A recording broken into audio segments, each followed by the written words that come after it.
bumigay ang pader ng isang private property sa Antipolo, Rizal. Kasunod nito, rumagas ang baha sa mga kalsada sa subdivision. May unang balita si Bea Pinlac. Nagkukumahog sa pagtakbo ang mga residente ng isang subdivision sa Barangay San Jose, Antipolo, Rizal, mag-aalas 8 kagabi. Ilang segundo lang ang lumipas, bigla nang rumaragasa ang baha. Nagmistulang ilog ang mga kalsada sa lakas ng daloy ng tubig. Ayon sa mga residenteng nakausap natin, pinasok na ng baha ang kanilang mga bahay. Hindi naman daw ito gaano nagtagal, pero ang iniwan itong bakas, putik at basura. Nataranta na kami.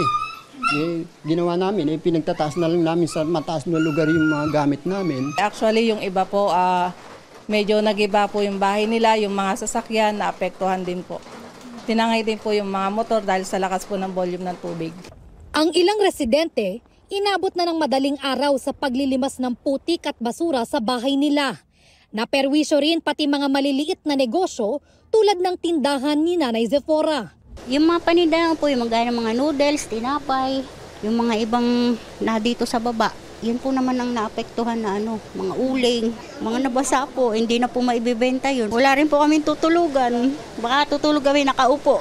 O baka talaga ako, pangalawang beses na to hindi na biro.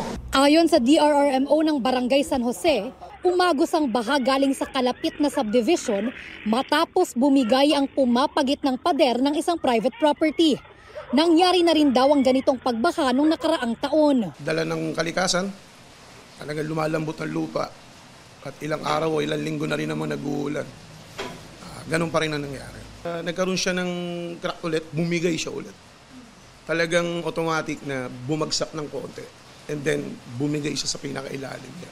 Walang naitalang sugatan sa pagbaha. Plano ng barangay na makipagpulong kasama ang kinatawan ng dalawang subdivision at ang may-ari ng private property para matugunan ang problema at maiwasan ng maulit ang ganitong pagbaha sa lugar. Sinusubukan pa namin kuhanin ang panig ng kinatawan ng kalapit na subdivision at ng may-ari ng private property. Ito ang unang balita. Bea Pinlac para sa GMA Integrated News.